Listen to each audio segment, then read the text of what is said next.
2022 में बॉलीवुड को लेकर एक बात हर जगह सुनाई दे रही थी। बॉलीवुड खत्म हो गया है।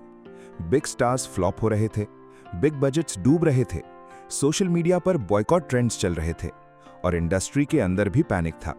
लेकिन इसी दौरान दुनिया के दूसरे कोने में न्यू जर्सी के थिएटर्स के बाहर सुबह 5 बजे लाइन लग रही थी। लंदन में एडवांस बुकिंग रिकॉर्ड्स टूट रहे थे। दुबई में लोग एसआरके की एंट्री सीन पर सीटियां बजा रहे थे। और तब एक शॉकिंग रियलिटी सामने आई। जब इंडिया में बॉलीवुड स्ट्रगल कर रहा था, तब एनआरआईज उसे सपोर्ट कर रहे थे। सिर्फ सपोर्ट नहीं, बल्कि करोड़ों रुपए कमाकर बॉलीवुड की इकोनॉमी को स्टेबल रख रहे थे।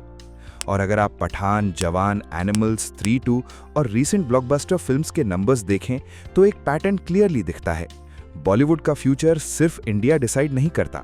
आज उस फ्यूचर में अमेरिका, यूके, कनाडा, ऑस्ट्रेलिया और यूएई का भी बड़ा रोल है। ये रिश्ता आज का नहीं है। सच कहें तो एनआरआई ऑडियंस और बॉलीवुड का कनेक्शन आज का नहीं है।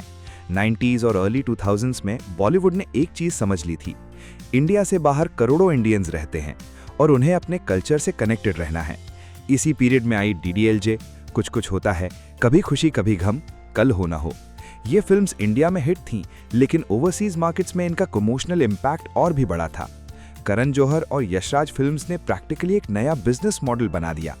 NRI family audience, overseas premiers, international releases, global Bollywood. उस वक्त शायद किसी ने नहीं सोचा था कि एक दिन वही ओवरसीज ऑडियंस बॉलीवुड के सबसे मुश्किल दौर में उसकी बैकबोन बन जाएगी। The crisis before Pathaan. Pandemic के बाद ऑडियंस बदल गई थी। ओटीटी का एक्सप्लोजन हो चुका था। लोग घर पर कंटेंट देख रहे थे। बॉलीवुड को लेकर ट्रस्ट इशू क्रिएट हो गया था। 2022 में कई बड़े प्रोजेक्ट्स एक्सपेक्टेशंस पर खरे नहीं उतरे पाए। ट्रेड एक्सपर्ट्स ओपनली बोलने लगे कि हिंदी सिनेमा को रीइन्वेंशन की जरूरत है। इसी दौरान ओवरसीज मार्केट रिलेटिवली स्टेबल रहा। क्यों? क्योंकि ओवरसीज ऑडियंस का रिलेशनशिप मूवीज से थोड़ा अलग होता है। उनके लिए बॉलीवुड सिर्फ एंटरटेनमेंट नहीं, आइडेंटिटी है, कल्चर है, होम की फीलिंग है। और ये इमोशनल फैक्टर नंबर्स में कन्वर्ट होने वाला था। Pathaan, the movie that changed everything. जनवरी 2023। शाहरुख खान 4 साल बाद बड़े पर्दे पर वापस आए और जो हुआ उसने इंडस्ट्री की डायरेक्शन ही बदल दी। पठान ने ओवरसीज मार्केट में लगभग $49 मिलियन यानी 400 करोड़ रुपए से ज्यादा कलेक्ट करके ओवरसीज रिकॉर्ड्स रीराइट कर दिए।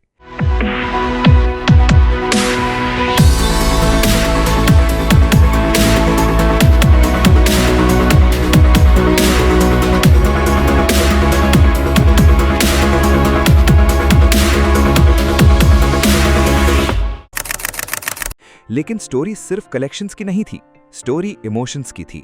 अमेरिका में इंडियन फैमिलीज पूरे ग्रुप्स के साथ थिएटर पहुंच रही थीं। लंदन में एडवांस बुकिंग रिकॉर्ड लेवल पर थी। दुबई में एसआरके फैंस सेलिब्रेशन कर रहे थे। कई ट्रेड ऑब्जर्वर्स ने कहा कि पठान ने ओवरसीज मार्केट को एक नए लेवल पर पुश कर दिया है। जब इंडिया में लोग पूछ रहे थे बॉलीवुड बचेगा या नहीं, तब ओवरसीज ऑडियंस ऑलरेडी जवाब दे चुकी थी, एक टिकट खरीदकर। SRK became a global emotion.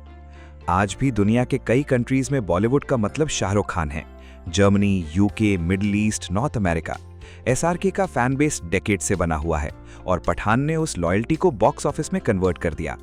Interesting बात यह है कि पैंडेमिक के पहले एसआरके की ओवरसीज परफॉर्मेंस स्ट्रांग थी, लेकिन पठान और जवान के बाद लेवल ही चेंज हो गया। Ladies and gentlemen, welcome to an insight and idea with Shah Rukh Khan.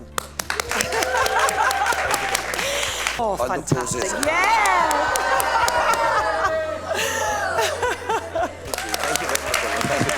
Box office discussions में लोग ओपनली कंपेयर करने लगे कि एसआरके के फिल्म्स ओवरसीज में पहले के मुकाबले डबल और ट्रिपल इम्पैक्ट क्रिएट कर रही हैं। ये सिर्फ स्टारडम नहीं था, ये नॉस्टैल्जिया का पावर था। एक पूरी जनरेशन जो एसआरके के साथ बड़ी हुई थी, वो अपने बच्चों को भी थिएटर ले जा रही थी।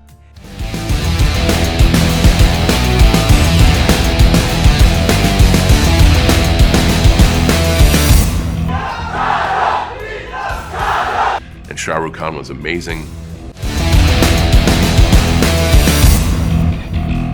जवान and animal proved it wasn't a fluke. अक्सर बॉलीवुड में एक ब्लॉकबस्टर को एक्सीडेंट बोल दिया जाता है, लेकिन पठान के बाद जवान आ गई, फिर एनिमल आ गई और सडनली पैटर्न क्लियर हो गया। ओवरसीज ऑडियंस वापस आ चुकी थी। जवान ने भी ओवरसीज मार्केट में एक्स्ट्रा ऑर्डिनरी बिजनेस किया और पठान के आसपास के नंबर्स टच किए। एनिमल कंट्रोवर्शियल थी, डिबेट्स हुई, क्रिटिसिज्म हुआ, लेकिन क्यूरियोसिटी भी थी और क्यूरियोसिटी बॉक्स ऑफिस में कन्वर्ट हुई। ये बॉलीवुड के लिए इंपॉर्टेंट सिग्नल था। ऑडियंस सिर्फ सेफ कंटेंट नहीं देखना चाहती, ऑडियंस इवेंट सिनेमा देखना चाहती है। The real reason NRIs love Bollywood. सोचो, आप कनाडा में पैदा हुए हो या ऑस्ट्रेलिया में सेटल्ड हो, हिंदी परफेक्ट नहीं आती, इंडिया साल में एक बार जाते हो, लेकिन जब थिएटर स्क्रीन पर मुंबई दिखता है, पंजाब दिखता है, दिल्ली दिखती है, तो सडनली एक इमोशनल कनेक्शन फील होता है। इसीलिए ओवरसीज ऑडियंस का बिहेवियर डोमेस्टिक ऑडियंस से अलग होता है। वो फिल्म देखने के साथ मेमोरी भी खरीदती है, नॉस्टैल्जिया भी, कनेक्शन भी। इसीलिए कई बार ओवरसीज ऑडियंस ओपनिंग वीकेंड पर ही मैसिव नंबर्स जनरेट कर देती है। स्त्री 2 चेंज द गेम अगेन। अगर पठान ने सुपरस्टार पावर प्रूव की, तो स्त्री 2 ने कंटेंट पावर प्रूव की। कोई खान नहीं, कोई मेगा एक्शन फ्रेंचाइज नहीं, फिर भी फिल्म ने वर्ल्ड वाइड 850 करोड़ रुपए से ज्यादा कमा लिए और ओवरसीज मार्केट से ही लगभग 144 करोड़ रुपए आए। ये बहुत बड़ा मोमेंट था, क्योंकि इसने एक मिथ तोड़ दिया कि ओवरसीज ऑडियंस सिर्फ शाहरुख या सलमान के लिए थिएटर जाती है। नहीं, अगर कंटेंट एंटरटेनिंग है तो ऑडियंस कहीं भी हो टिकट खरीद लेगी। रेडिट और सोशल मीडिया डिस्कशंस में भी लोग स्त्री 2 के extra ordinary world wide run को डिस्कशन फैक्टर के रूप में डिस्कस कर रहे थे। The new Bollywood business model. आज बॉलीवुड की स्ट्रैटेजी चेंज हो चुकी है। पहले फोकस इंडिया था, अब फोकस ग्लोबल इंडिया है। मूवी रिलीज होने से पहले ही मेकर्स देखते हैं USA बिजनेस कितना होगा, UK ओपनिंग कैसी होगी, दुबई रिस्पॉन्स क्या है, ऑस्ट्रेलिया और कनाडा में डिमांड कितनी है। ये सब नंबर्स अब फाइनल वर्डिक्ट को इन्फ्लुएंस करते हैं। और ऑनेस्टली ये बॉलीवुड के लिए हेल्दी भी है, क्योंकि रेवेन्यू सोर्सेज डाइवर्सिफाई हो रहे हैं। Emotional ending. एक वक्त था जब बॉलीवुड की किस्मत मुंबई डिसाइड करता था। आज मुंबई के साथ न्यूयॉर्क भी डिसाइड करता है, लंदन भी, टोरंटो भी, दुबई भी।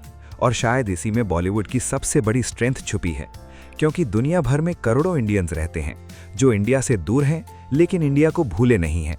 पठान हो, जवान हो, एनिमल हो या स्त्री 2 हो, इन फिल्म्स ने सिर्फ पैसा नहीं कमाया, इन्होंने प्रूव किया कि बॉलीवुड एक कंट्री की इंडस्ट्री नहीं रही, ये ग्लोबल इमोशन बन चुकी है। बॉलीवुड का दिल मुंबई में धड़कता है, लेकिन उसकी हार्ट बीट अब पूरी दुनिया में सुनाई देती है। और जब भी बॉलीवुड मुश्किल में होगा, हो सकता है उसे बचाने वाला कोई प्रोड्यूसर, कोई सुपरस्टार या कोई डायरेक्टर ना हो सकता है वो एक NRI फैमिली हो जो वीकेंड पर थिएटर जाकर एक टिकट खरीद ले। मेरे जो घर में बड़े थे उन्होंने एक बार बात बताई थी कि जब भी दुख हो तो उनके पास जाओ जो तुम्हें प्रेम देते हैं। अगर कुछ चीज़ ना चले, कोई काम ना चले, something goes wrong, and we all will have things that go wrong in our lives. Life is like that, it is meant to be like that, that there will be good days and there will be bad days, and we all have a bad days. तो मुझे किसी ने कहा था, then don't go to the people that you work with, don't go to people who tell you how to do things better. उन लोगों के पास जाओ जो आपको प्रेम देते हैं।